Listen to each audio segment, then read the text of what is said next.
इसलिए आपसे विनती है कि जितनी खामोशी से ये बातचीत होगी उतनी विषय की परतें उभर कर आएंगी।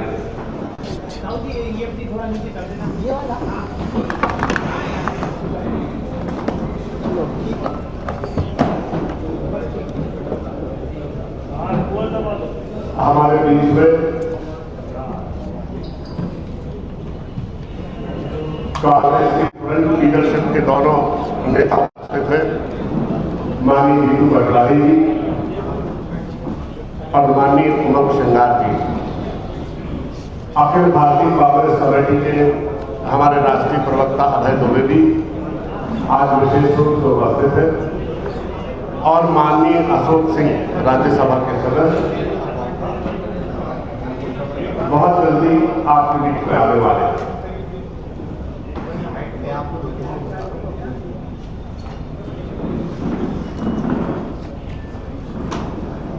हमारे प्रदेश कांग्रेस कमेटी के अध्यक्ष को दो कौड़ी का कहने वाले मुख्यमंत्री उनका हजारों करोड़ का मामला आज प्रकाश में आया है।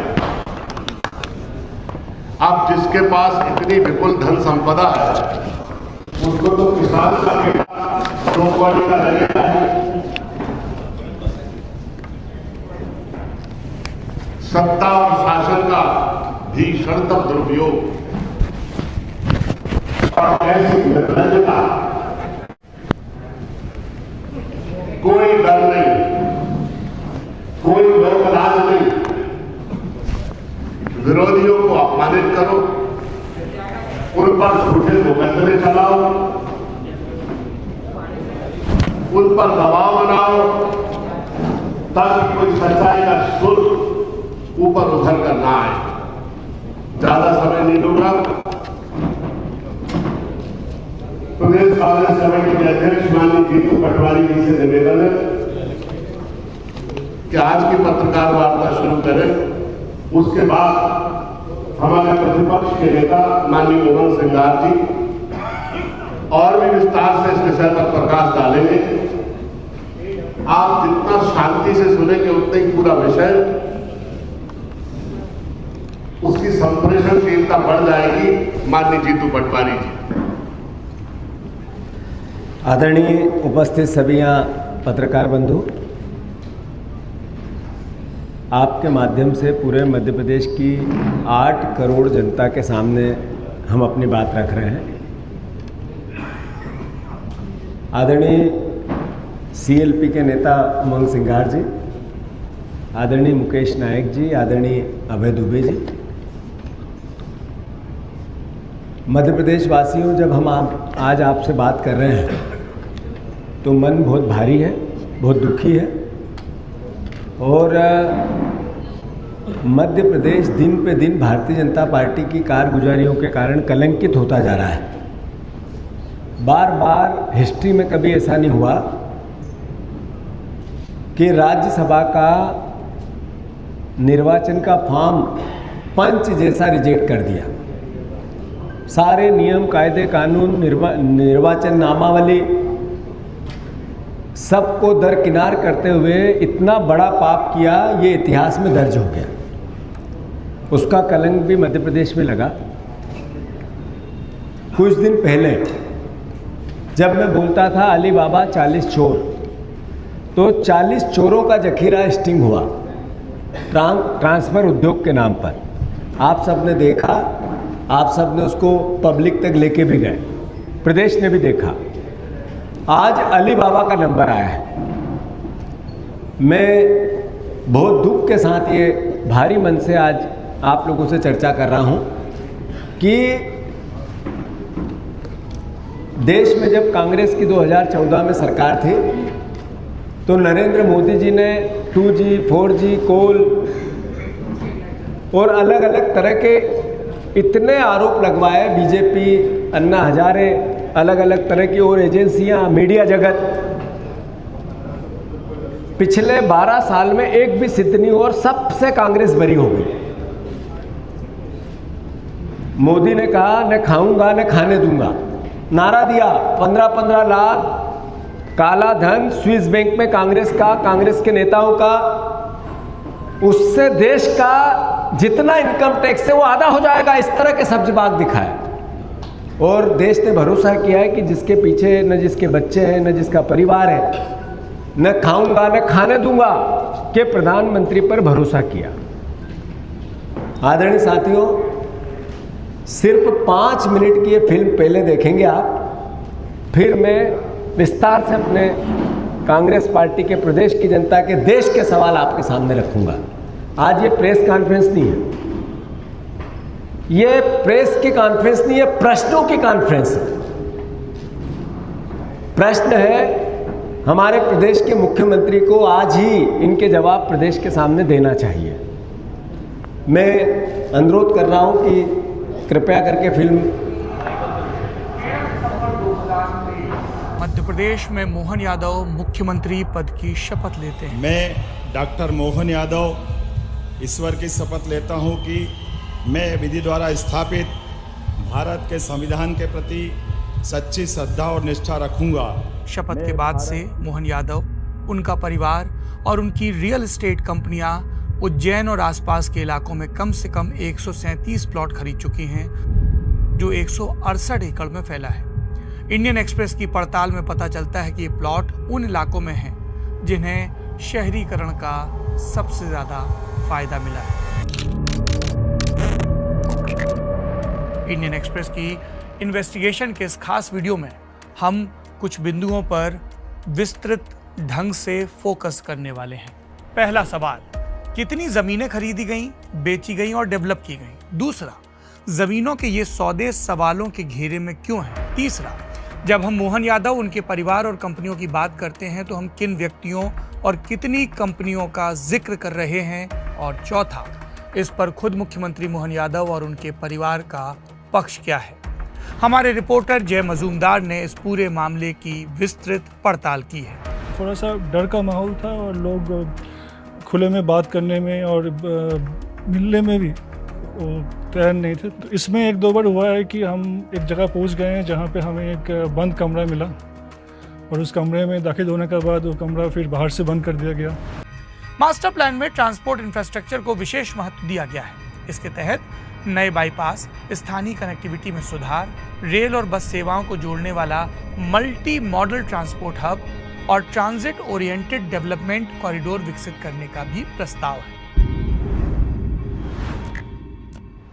इन तमाम प्रस्तावित बदलावों के चलते उज्जैन देश के सबसे बड़े प्रॉपर्टी मार्केट के रूप में उभर रहा है और इसके शुरुआती निवेशकों में शामिल हैं मुख्यमंत्री मोहन यादव, उनका परिवार, भाई बहन और करीबी रिश्तेदार।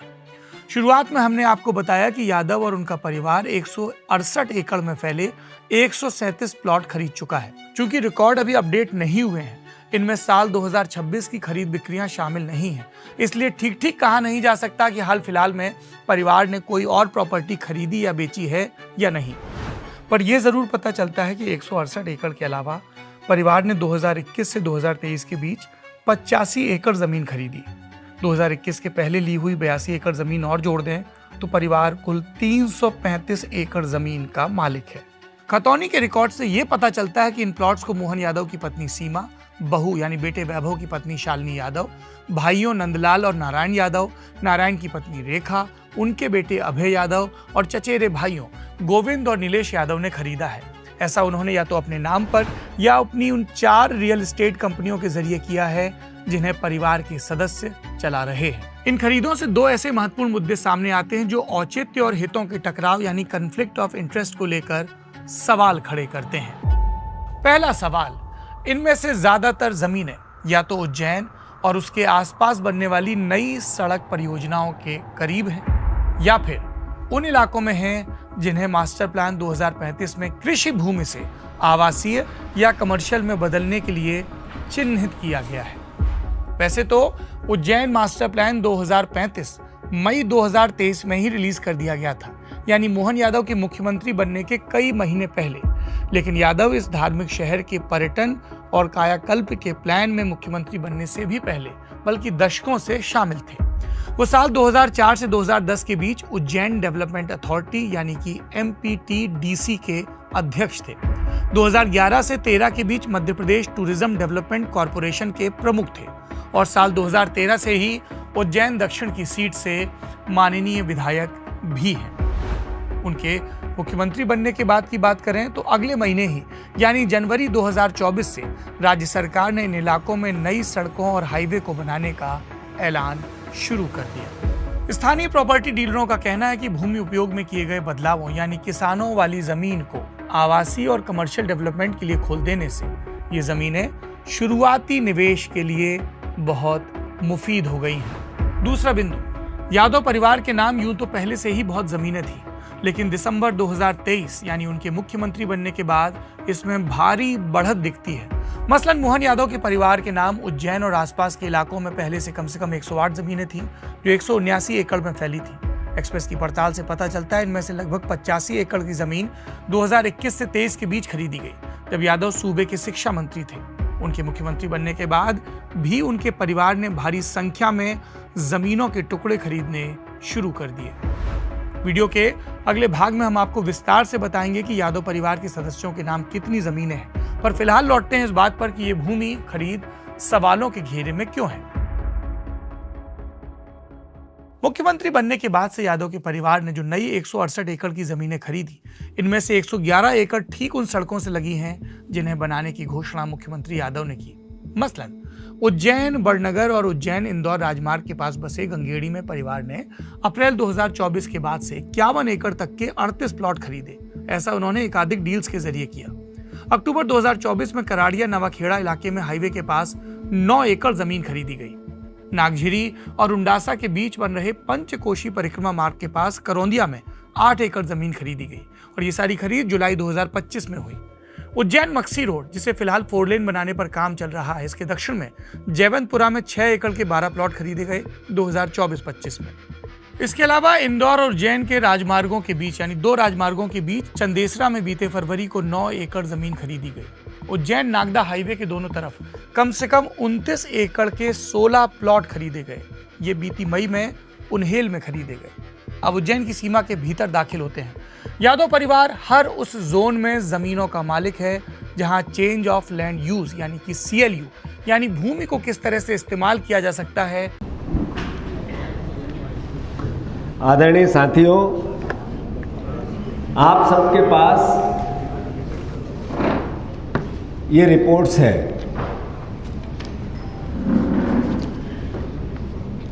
तथ्य से स्पष्ट होता है कि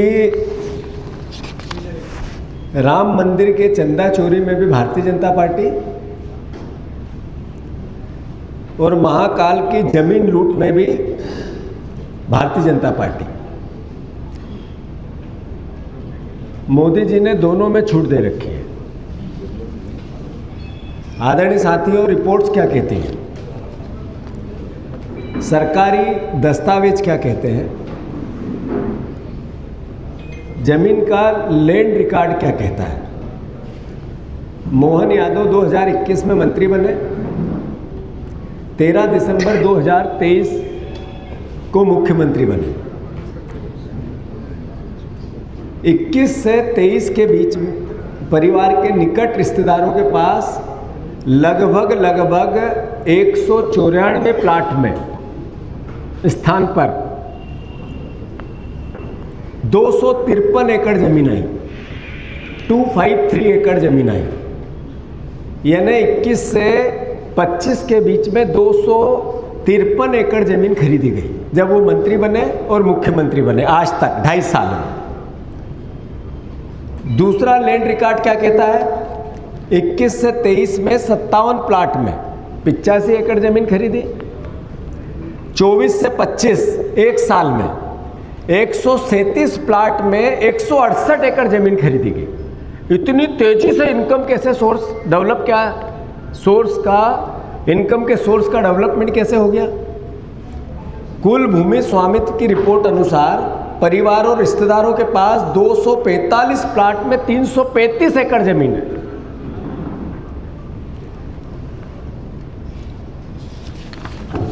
नाम अभी थोड़ा बताए गए हैं, पर मैं विस्तार से और बता दूं। नीलेश यादव 108 एकड़, गोविंद यादव 47 एकड़, मोहन यादव 17 एकड़, पुत्र वैभव यादव 17 एकड़, भाई नारायण यादव 19 एकड़, नंदलाल यादव 17 एकड़, बहन कलावती 17 एकड़, भतीजा अभय यादव 16 एकड़, पत्नी सीमा यादव 11 एकड़, पुत्र वधू शालिनी यादव 10 एकड़, साली 6 एकड़, साली रेखा यादव 6 एकड़। 3 परिवारों की कंपनियां, रिपोर्ट्स के 4 प्रमुख रियल एस्टेट के नाम आए हैं।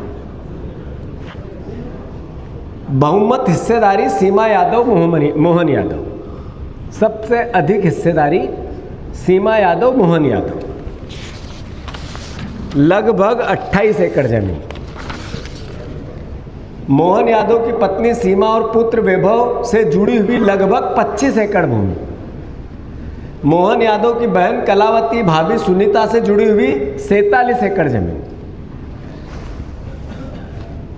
ये 3 अलग अलग कंपनियां हैं। एक का नाम है श्री शिवायनी बिल्डकॉन, दूसरी का है श्री अन्नपूर्णा कंस्ट्रक्शन, तीसरी का है सत्यम डेवलपर। ये तीनों के अलग अलग आंकड़े हैं, जिसमें परिवार के निकट रिश्तेदारों का बड़ा स्टेक है। अब इन कंपनियों को जब हिस्सेदारी दी गई, उसके बाद कौन कौन सी परियोजनाएं इन जमीनों से लगी हुई आई। मोहन यादव मुख्यमंत्री और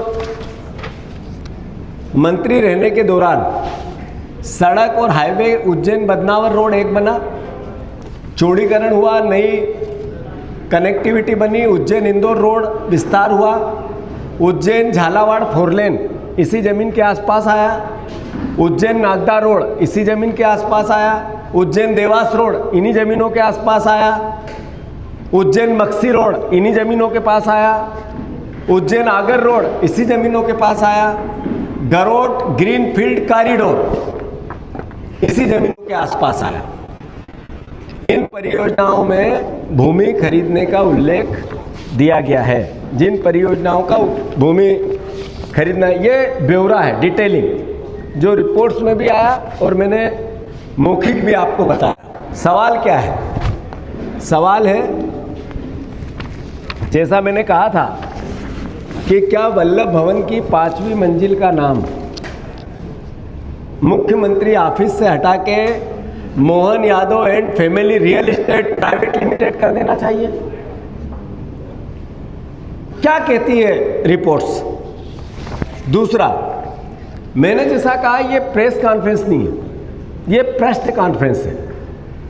बहुत दुख के साथ मध्य प्रदेश, जब पूरे देश में आज ये इंडियन एक्सप्रेस में रिपोर्ट, तो क्या मुख्यमंत्री पे सवाल हुए? मध्य प्रदेश के तंत्र पे सवाल नहीं हुए? यहाँ के करप्शन को लेकर जिस तरीके की पूरे देश में परिस्थिति थी, उसको बल नहीं मिला। एनसीआरबी के आंकड़े कहते थे सबसे भ्रष्ट राज्यों में हम हैं, क्या उसको इस पूरी रिपोर्ट के बाद बल नहीं मिलता है? सवाल ये है, कुर्सी आई, साथ में जमीनें लाई, पहले सड़क का नक्शा, फिर परिवार की खरीदारी, धर्म नगरी को मुख्यमंत्री ने जमीन के धंधे का, गोरख धंधे का हिस्सा बना दिया। आखिर ये सवाल बनता है या नहीं बनता है? मेरा आप सबसे, हम सीधे सवालों पे जाते हैं, इधर उधर की बातें नहीं करते हैं। मुख्यमंत्री जी, आपको मध्य प्रदेश को बताना चाहिए और देश को भी बताना चाहिए, क्या सही है, ये सही है कि दिसंबर 2023 में मुख्यमंत्री बनने के बाद आपके परिवार और परिवार से जुड़ी कंपनियों ने 137 प्लाट खरीदकर लगभग 168 एकड़ भूमि अर्जित की? यदि नहीं तो क्या सही है, ये गलत है या सही है, प्रदेश को बताओ। रिपोर्ट्स में है, डिटेलिंग, और हम भी पूछ रहे हैं, प्रदेश भी पूछ रहा है।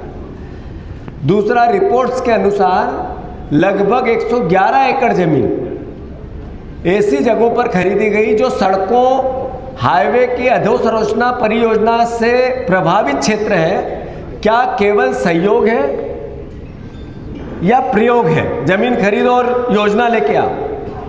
तीसरा, क्या सरकार उन सभी सड़कों और परियोजनाओं के बाईपास, कॉरिडोर और भूमि उपयोग परिवर्तन, लैंड यूज चेंज की सूची सार्वजनिक करेगी? जिन क्षेत्र में मुख्यमंत्री परिवार ने भूमि खरीदी, जब खरीदी तब क्या लैंड यूज था और आज क्या है, ये सार्वजनिक होना चाहिए, नहीं होना चाहिए?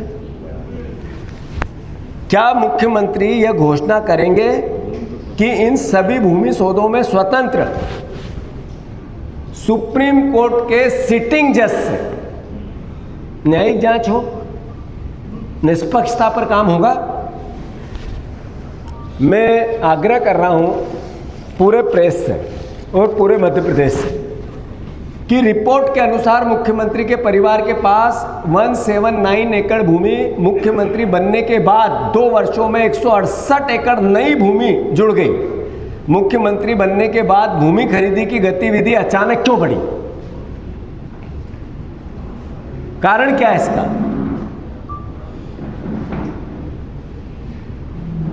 एक प्रश्न और बनता है, यह मुख्यमंत्री से व्यक्तिगत सवाल है, कुछ सरकार के मतलब मोहन यादव से सवाल है, ये सरकार के मुख्यमंत्री से सवाल है और चीफ सेक्रेटरी से सवाल है, प्रशासन से सवाल है, मंत्रिमंडल से पूरा से सवाल है। क्या मुख्यमंत्री कार्यालय ने कभी यह सुनिश्चित किया कि जिन क्षेत्र में परिवार की भूमि है वहां होने वाले सरकारी निर्णयों में मुख्यमंत्री स्वयं को अलग रखे?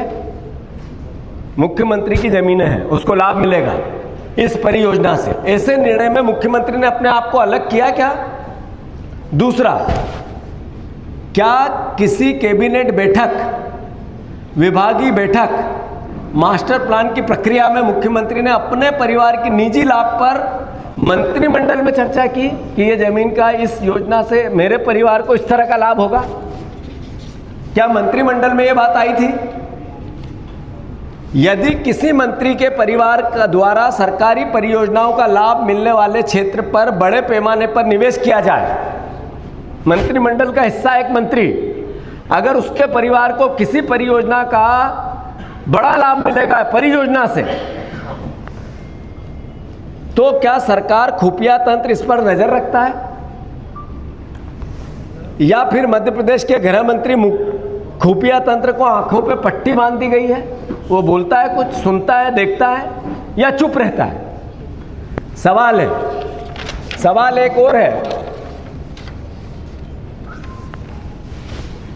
कि रिपोर्ट्स में मुख्यमंत्री की पत्नी, पुत्रवधू, भाइयों, भतीजों, चचेरे भाई के साथ 4 रियल एस्टेट का उल्लेख है। क्या सरकार इन सभी कंपनियों के विवरण सार्वजनिक करेगी? क्या सही है कि मुख्यमंत्री अपनी पत्नी की हिस्सेदारी वाली कंपनियों को भूमि हस्तांतरण परिवार के अन्य सदस्यों में भी हुआ है क्या? मुख्यमंत्री परिवार की सभी कंपनियों के हिस्सेदार फॉरेंसिक ऑडिट कराने के लिए तैयार है? मीडिया रिपोर्ट्स ने दावा किया कि भूमि खरीदी के कुछ समय बाद ही हाउसिंग प्रोजेक्ट, बिल्डर एग्रीमेंट शुरू हो गए उन जमीनों पर। क्या पहले नियोजित व्यवसाय की रणनीति का हिस्सा था कि जमीन खरीदेंगे, मास्टर प्लान में चेंज आएंगे, परियोजना लाएंगे, उस बीच में रियल एस्टेट कंपनी से हम अपना एग्रीमेंट करेंगे और जो 10 रुपए की जमीन है वो 1000 रुपए की करेंगे? ये पहले से प्लान आउट था क्या? क्या यह सही है कि कुछ परियोजनाओं में भूमि मालिकों के विकसित संपत्ति 60% से 70% का हिस्सा है जिनकी भूमि है, मुख्यमंत्री की हो, उसके परिवार की हो? तो जब सरकारी योजनाएं लैंड पुलिंग आती है, आईडीए कोई योजना लाता है हाउसिंग की, हाउसिंग बोर्ड कोई योजना लाता है तो वहां 50% डेवलप प्लाट मिलेगा और मुख्यमंत्री को 70% डेवलप प्लाट मिलेगा उनकी कंपनियों को, उनके हिस्सेदारी को। ऐसा क्यों? ये किसानों के साथ धोखा नहीं है? ये उन जमीन मालिकों के साथ धोखा नहीं है कि आप सरकार की योजनाओं में 50-50 का रेशो, 40-60 का रेशो और मुख्यमंत्री के इसमें 70-30 का रेशो। तो ये किसानों को, जो मुख्यमंत्री सबका वरद हस्त होता है, उन्होंने प्रदेश के साथ धोखा नहीं किया। क्या प्रोजेक्ट में आर्थिक लाभ अनुमानित सरकार सार्वजनिक करेगी? इन प्रोजेक्ट में जितना पैसा आर्थिक फायदा होगा इसका असेसमेंट करके सार्वजनिक करेगी क्या? सवाल है कि मुख्यमंत्री जी बताएं कि पहले सड़क तय हुई कि पहले जमीन खरीदी गई? पहले सड़क हुई या पहले जमीन खरीदी? ये बात तो उनको स्पष्ट बताना पड़ेगा ना प्रदेश को। क्या उज्जैन के सामान्य किसान नागरिकों को भी ये जानकारी उपलब्ध थी जिसके आधार पर इतनी बड़ी मात्रा में भूमि पर निवेश हुआ? इसका सार्वजनिक कोई प्रमाण है? पूरे देश के सामने न खाऊंगा न खाने दूंगा कि सार्वजनिक घोषणा करने वाले प्रधानमंत्री की क्या नैतिक दायित्व नहीं है इसकी पूरी जांच कराने का? क्या मुख्यमंत्री ये घोषणा करेंगे कि उनके परिवार की 2023 के बाद भूमि खरीदी की जांच किसी, जैसे मैंने पहले कहा, सिटिंग सुप्रीम कोर्ट से जज से जांच कराई जाए? इन सब प्रश्न कॉन्फ्रेंस का अंतिम प्रश्न है। मध्य प्रदेश की जनता केवल एक जवाब चाहती है, क्या विकास योजनाएं पहले बनी और फिर जमीन खरीदी गई या जमीन पहले खरीदी गई और फिर विकास योजनाएं बनी? मुख्यमंत्री जी को स्पष्ट करना चाहिए। मैंने जैसा कहा कि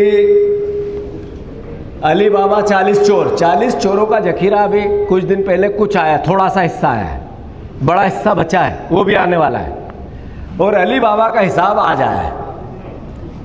हाथ जोड़ के निवेदन है कि जितनी मुखरता से, जितनी स्पष्टता से ये सवाल मीडिया ने उठाए हैं, सब परिवार के लोग ये सवाल अपनी सरकार से, हमारी सरकार से, हमारे मुख्यमंत्री से, मुख्यमंत्री किसी दल का नहीं होता है, मुख्यमंत्री प्रदेश का होता है, उनसे हम सब मिलकर करेंगे और आशा करेंगे कि मुख्यमंत्री भी प्रदेश के सामने इतने बड़े एलिगेशन उन पर लगे हैं, उसका स्पष्ट प्रदेश की जनता को स्पष्ट जवाब दें। मैं हमारे CLP के नेता आदरणीय उमंग सिंगार जी से आग्रह करता हूं कि वो भी अपनी बात विस्तार से कहें। आ जाइए, यहाँ आ जाओ, यहाँ बीच में बैठो। उमंग इधर आ, एक आप इधर खड़े होकर, आप इधर आ जाओ।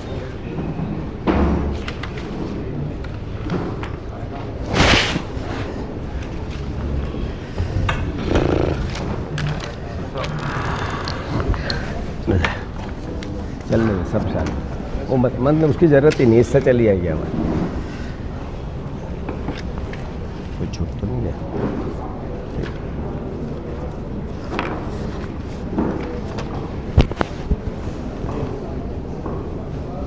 सम्मानित पत्रकार बंधु, सम्मानित प्रदेश अध्यक्ष जी, सम्मानित मुख्यमंत्री जी, सम्मानित अशोक जी, सम्मानित अभय भाई, आप भाजपा के राज के अंदर फाइलें बन रही। आपने नाम सुना केरला फाइल, आपने नाम सुना कश्मीर फाइल, आपने अब सुना एप्स्टीन फाइल और अब आ गई मोहन यादव जी की फाइल, उनके परिवार की फाइल। आ रही आवाज आ रही, सही साइड। तो इस सरकार के अंदर फाइलें, भाजपा के राज में फाइलें बन रही, लेकिन फाइलें तो बनती है तो फाइलें धूल खा रही। इसके पहले भी आपको पता है परिवहन घोटाला हुआ, उसको लेके परिवहन मंत्री को लेके किस प्रकार से प्रमाण के साथ लोकायुक्त में दिया, इनकम टैक्स में दिया, रजिस्ट्रियां दी, नहीं हुआ। क्यों नहीं हुआ? इसलिए कि जब प्रदेश के मुख्यमंत्री अगर भ्रष्टाचार को शिष्टाचार समझ ले तो फिर मंत्री तो अली बाबा 40 चोर की तरह काम करेंगे। तो मैं समझता हूं, और इसके पीछे सीधे सीधे दिल्ली सरकार जो डबल इंजन की विकास की बात करती है, अब तो जमीनों के घोटालों के अंदर आप विकास करो, हम आपके साथ हैं।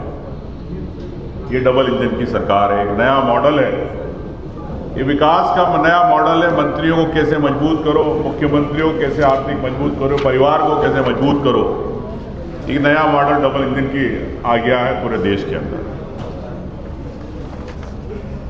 निश्चित तौर से इंडियन एक्सप्रेस की जो खबर है, रिसर्च एक खबर है, एक मीडिया के चैनल से आई है,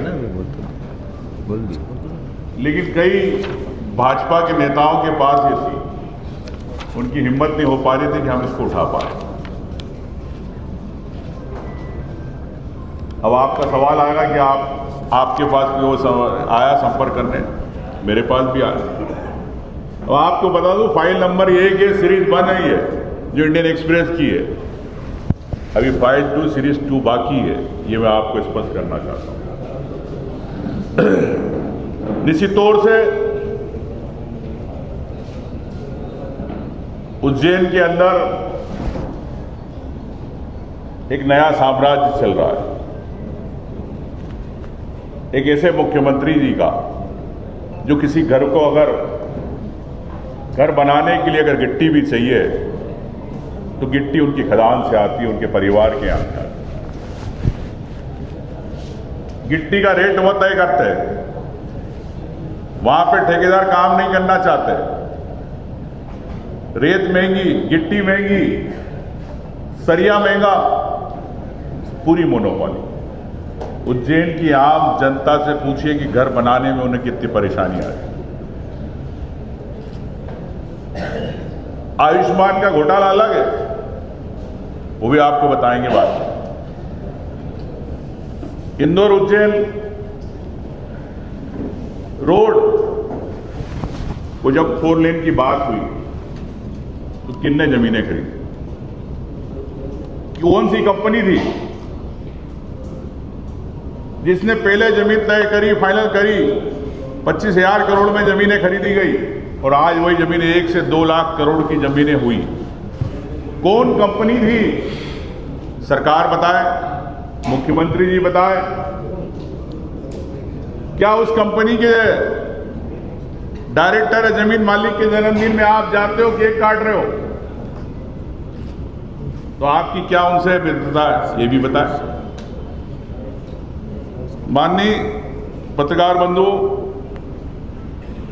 इंदौर भोपाल भी बाईपास बन रहा, भोपाल में यहां भी किस प्रकार से जमीनें तय की गई, ये भी एक फाइल है। इसके बारे में भी आपको आने वाले समय में जानकारी देंगे। मास्टर प्लान रुके हुए, उज्जैन के अंदर नियम बदल दिए जाते हैं। इंदौर इतना बड़ा आर्थिक, जो हमको एक राजधानी कहते हैं, इंदौर की जनता को मास्टर प्लान नहीं मिल पा रहा। वहां पे मुख्यमंत्री जी खुद है, क्यों नहीं मिल पा रहा, ये भी एक सवाल है। क्या जमीनों की हेराफेरी हो रही है? क्या जमीनों की खरीद फरोख्त हो रही है? कौन सी कंपनियां कर रही है? कौन सी कंपनियां आपसे जुड़ी है? क्या मुख्यमंत्री जी इसके बारे में अपना वक्तव्य देंगे? ये भी मैं चाहूंगा। इंदौर के वासियों से भी कहना चाहता हूं कि आपके शहर को खत्म करने का प्रयास किया जा रहा है, इंदौर की आबो हवा खत्म करने का प्रयास किया जा रहा है। आप सबको भी आगे आना पड़ेगा। साथियों, मैं समझता हूं कि मोहन बाबू जी का एक भूमि साम्राज्य है। किस प्रकार से साम्राज्य बन रहा है, यह आप देख सकते हैं।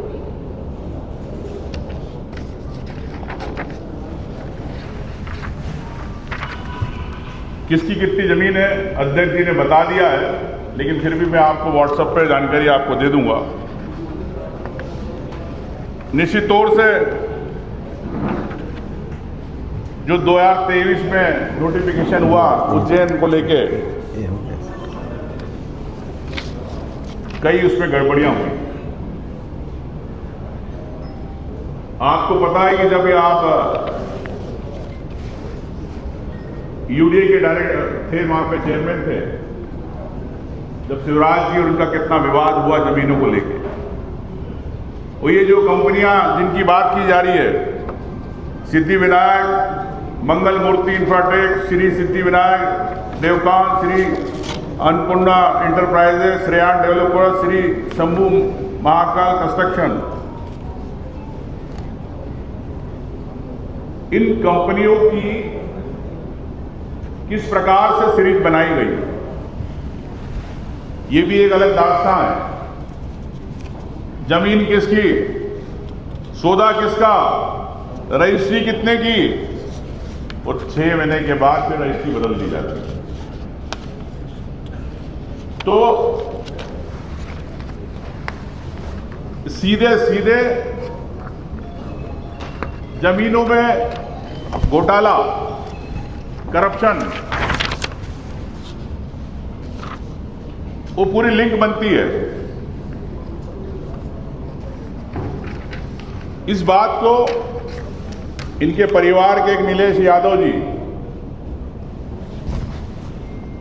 एक मेरे पास उनेल परिवार, उनेल गांव के लोग आए, 20-25 2 बस भर के आए, पूरा गांव आया।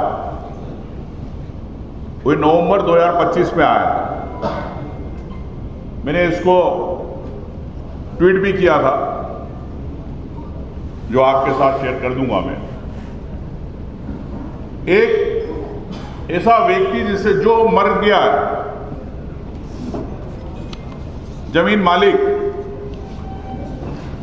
उस माधव राव को एक 40-25 साल के बच्चे को माधव राव बना दिया गया, उसकी वोटर आईडी बना दी गई, आधार कार्ड बना दिया गया, और उस माधव राव से नीलेश यादव जी ने रजिस्ट्री करा दी। पूरा गांव 50 बीघा जमीन, लगभग 2 करोड़ रुपए बीघा की जमीन है वो। और उन्हें इनके गुंडों ने कहा कि आप 2 करोड़ रुपए ले लो, जमीनें खाली कर दो। वो पूरा गांव आया, छोटे छोटे बच्चे थे और उनकी माएँ थी। एकादशी का दिन था, सुबह से बच्चे भूखे प्यासे थे, रो रहे थे मेरे सामने, पूरा परिवार रो रहा था, मेरे पैरों पे गिर गए। मैंने उनको कहा, बहनों आपको पैर पड़ने की जरूरत नहीं है, आपको न्याय मिलेगा। मैंने तत्काल उस समय एक ट्वीट बनाया, वीडियो बनाया। ये 12 बजे की बात है। 12 बजे जैसे मैंने ट्वीट किया, तत्काल नीलेश यादव जी ने 3 घंटे 4 घंटे के बाद एक थाने में केस दर्ज कराया कि माधव जो था वो फर्जी आदमी था, उसने गलत मेरी रजिस्ट्री कर दी। ये प्रमाण है। और इसको मैंने 4/12/2026 को विधानसभा में प्रश्न भी लगाया। इसकी कॉपी भी आपको व्हाट्सएप पे मिल जाएगी। तो सरकार जवाब दे रही है, सरकार, प्रशासन इनका, पुलिस विभाग इनका, प्रश्न जो है कुछ मुख्यमंत्री वही उमंग भी बोल रहा है कि हम विवेचना कर रहे हैं। आज तक विवेचना की जानकारी सदन में नहीं आई है, ना मुझे प्राप्त हुई। ये अलग बात है कि जो परिवार वहां पे काबिज थे, जो लोग थे जिनके नाम रजिस्ट्री थी, आज भी है, जो मेरे पास आए थे, लेकिन सरकार ने इस पूरे मामले को दबाने का प्रयास किया। ये कागज पर रिकॉर्ड है कि किस प्रकार से, मैंने आपको एक उदाहरण दिया कि किस प्रकार से लोगों को प्रताड़ित किया जा रहा, किस प्रकार से रजिस्ट्रियां कराई जा रही, किस प्रकार से दबाव बनाया जा रहा। तो साथियों, निश्चित तौर से जमीनों के भाव कई बढ़ गए और एक सुनिश्चित तरीके से बढ़ाए गए कि यहाँ पे प्लान लाना है और हमें इसकी पहले जमीनें खरीदनी। निश्चित तौर से मैं कह सकता हूं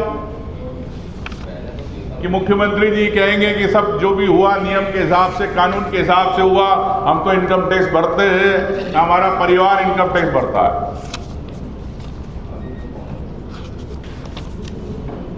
लेकिन जब अगर सुप्रीम कोर्ट, जैसे हमारी मांग है कि सुप्रीम कोर्ट के न्यायाधीश इसकी जांच करें एक कमेटी बना के, तो परत दर परत सब जो कौन किससे जुड़ा है, क्यों लाभ हुआ, वो पूरी जानकारी सामने आएगी। क्या मुख्यमंत्री जी इस प्रदेश के मुख्यमंत्री जी है? क्या प्रदेश सरकार जनता, प्रदेश की जनता को आज आके आप बयान देंगे? आप आरोप तो बहुत लगाते हैं, लेकिन आप पे आरोप लग रहे हैं, मैं प्रमाण आपके परिवार पर लग रहे हैं, आपने जमीनें कैसे खरीदी, क्या इसका आप ब्यौरा देंगे मीडिया को? क्या प्रदेश की जनता को? क्या आप इसकी जांच कराएंगे एसआईटी से? नहीं, मैं आपसे कह रहा हूं नहीं देंगे, ना जवाब देंगे ना जांच कराएंगे। इसीलिए हम सुप्रीम कोर्ट के माननीय न्यायाधीश की कमेटी बने, कमेटी जांच करे। लेकिन सवाल यह उठता है, प्रदेश का लाखों करोड़ों रुपए आम जनता का पैसा जो टैक्स से भरते हैं, पेट्रोल, डीजल, प्रॉपर्टी टैक्स, ये पैसा कहां जा रहा है? क्या विकास में जा रहा है कि भ्रष्टाचार में जा रहा है? क्या मुख्यमंत्री जी बताएंगे? सीएस को लेके जिस प्रकार से वहां पे काम चल रहा है, सीएस के नाम पे हम हिंदुओं की बात कर रहे हैं, लेकिन क्या उस इतने बड़े महापर्व में क्या भ्रष्टाचार नहीं होगा? क्या ये मुख्यमंत्री जी बताएंगे? आज की तारीख में जिस प्रकार से सीएस के नाम पे भ्रष्टाचार हो रहा है पूरे उज्जैन के अंदर करोड़ों रुपए का, इसके पीछे कौन लोग हैं? इसके पीछे कौन सी कंपनियां हैं? क्या आपसे जुड़ी है? क्या आपके परिवार से जुड़ी है? ये हमारे सवाल है। मैं समझता हूं कि अगर आप, वो एक नई फाइल है, ये भी एक नई फाइल है, तो आपको मैंने कह दिया कि ये आपको इतनी सारी फाइलें देखी, अगली बार आपको 2, 3, 4 फाइलें और आपको दिखाएंगे। ये मैं आपको कहना चाहता हूं। धन्यवाद।